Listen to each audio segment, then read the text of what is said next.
Crystal Cave Company welcomes you to Crystal Cave and its 125 scenic acres. There is much history here as the cabins have been open to the public continuously since 1871. Crystal Cave was accidentally discovered by two farmers blasting for limestone. William Merkel and John Garrett noticed an opening in the side of the steep hill. After removing some of the dirt, they ventured inside, but only for a few feet, as darkness and fear of the unknown kept them from going any further. Knowledge of the newly discovered cave spread rapidly. A group of adventurous neighbors, including John Garrett, returned to the site a few days later. They came with ropes, candles, and coal oil lanterns, and found the cave to be of considerable dimension. They would be the first people to witness the wonders of Crystal Cave and its glorious, pristine formations. Millions of sparkling crystals covered the walls and ceiling of the cave. The cave became known as Crystal Cave. It would become Pennsylvania's first show cave. This entrance will lead you deep underground. You will find a different world down there, fascinating and mysterious. And so it was more than 140 years ago when men first began to explore the darkened depth of Crystal Cave. In the early days, many people wondered where the passages went, but only the bravest pushed on by the dim light of tallow candles and coal oil lamps. Two curiosity seekers from Kutztown arrived on horseback to explore this natural wonder that had sat quietly for centuries. Using candles as feeble lighting, Charles Snyder and Louis Sander climbed carefully over fallen rocks a distance of 250 feet.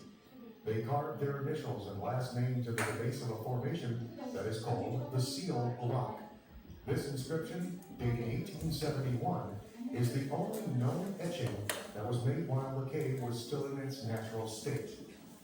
A few months later, Samuel Kohler purchased the property for $5,000. He built a wooden door to protect his cave from vandalism. Kohler then began to develop the cave for the paying public. He built wooden boardwalks, stairways, and bridges to provide safe passage for tourists. The grand illumination of Crystal Cave took place on May 25, 1872. Tourists were charged 25 cents for admission and were given a tour to carry and an extra supply of matches to keep in their pockets. As Crystal Cave's reputation grew, visitors began to travel great distances to see the cave. Early tourists arrived by train and horse-drawn carriages. This was a comfortable way to travel as people wore their Sunday best clothing to tour Crystal Cave.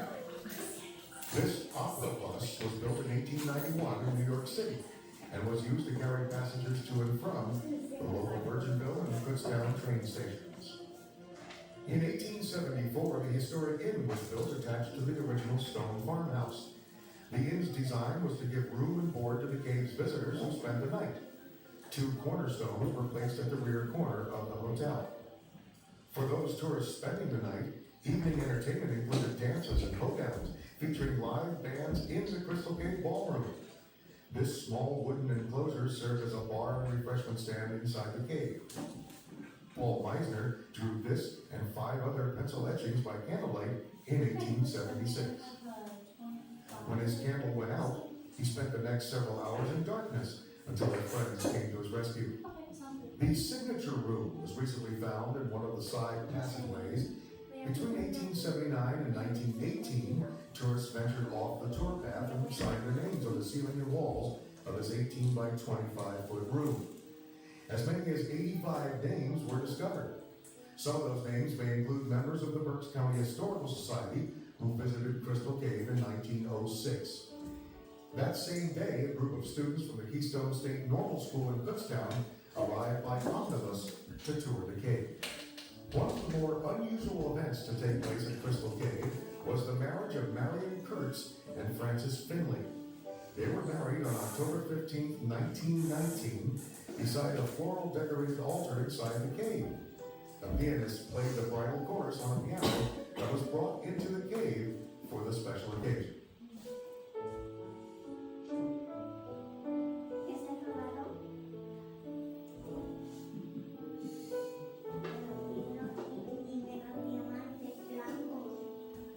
Later, the invention of the automobile enabled more families to travel greater distances.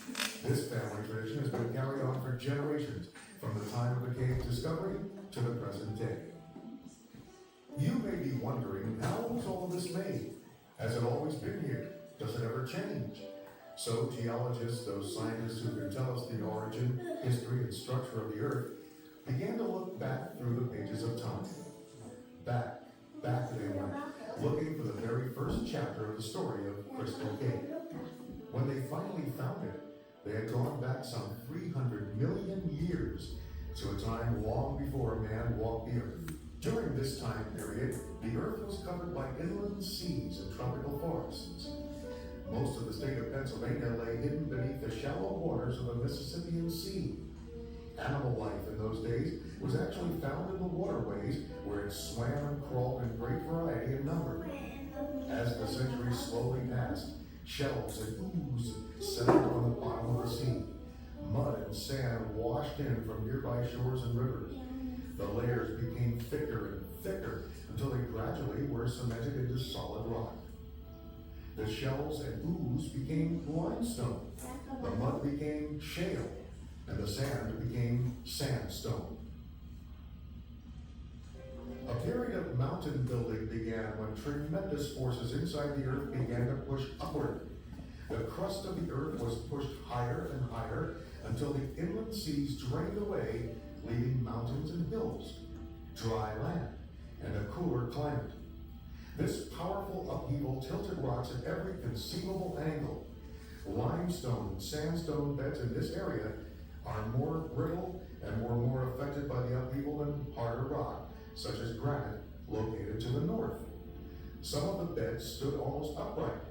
In some places, the more brittle beds were separated from each other by fractures or fault lines. The upheaval was the beginning of Crystal Cave. Meanwhile, on the surface, millions of years were going by, and the Earth experienced many eras, periods, and epochs, including the Ice Age and the Glacial period. Finally, the rains fell, surface streams flowed, and the forests grew. The world as we know it began to emerge. If we could have come back to this area about 1 million years ago, the Earth would have looked something like this. Through the years, rivers fed by nearby tributaries slowly meander along, dragging sand and gravel. Gradually, the streams cut down through the sandstone and into the underlying limestone. Dead leaves, grass, and wood on the forest floor gave off carbon dioxide as they decayed. Rainwater and melting snow absorbed this gas as it flowed over the decaying material, and it became a weak solution of carbonic acid. Armed with this powerful tool, the water reached into every crevice in the limestone, dissolving the soluble rock and slowly carrying it away in solution. Eventually, large openings were hollowed out far beneath the surface, forming underground rooms and chambers. The forces inside the Earth were still pushing upward, and the land continued to rise. Nearby rivers cut deeper into channels. Eventually, the higher cave passages became dry. This process continued for thousands of years, and the dry, empty passages left behind bear mute evidence of this hungry acid-laden water. Here and there on the Earth's surface are found sinkholes. Almost everywhere there are cracks in the underlying rock. Surface water went down through these sinkholes, flowing toward nearby streams by way of this network of underground channels. The same water that helped to create the cave cavity also helped to decorate the cave. When lime-carrying water seeps into a cave and evaporates, a substance called calcite or travertine is produced. Without the travertine, the interior of a limestone cavern, such as Crystal Cave, would look like a big boulder, bare and unattractive. If the travertine extends down a wall or across the floor, it becomes a formation called flowstone. Where water drips from the ceiling, stalactites will hang downward. If excess mineral-laden water drops to the floor, stalagmites will build upward. When a stalactite and stalagmite join, a rather rare column is produced. Sometimes weird and fanciful formations are made. This is how Crystal Cave was formed, and decorated. Here, we exhibit calcite of a different form known as aragonite. This polymorph of calcium carbonate usually crystallizes in a needle-like structure.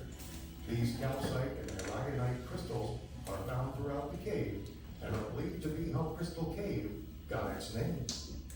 Crystal Cave's intricate beauty continues beneath the tour pathways, where many undisturbed and pristine formations remain hidden from view. This rare octahedral crystal formation is called an amphittite. Its 4-inch long needles have been protected and certainly would not have survived had they been in close proximity to tourists. Nature has created this subterranean museum through the action of water and an abundance of time.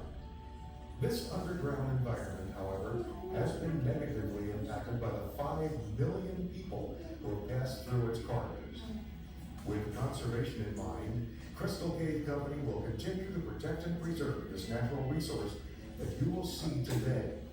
Restoration projects have included the removal of lint and dust from the tour pathway to prevent the discoloration of formation. Lamp flora, or algae that grows around light sources, also requires continual care and removal. Cleaning and washing the cave is labor-intensive, but a necessary component of maintaining the natural conditions of the cave for the enjoyment of tourists for generations to come.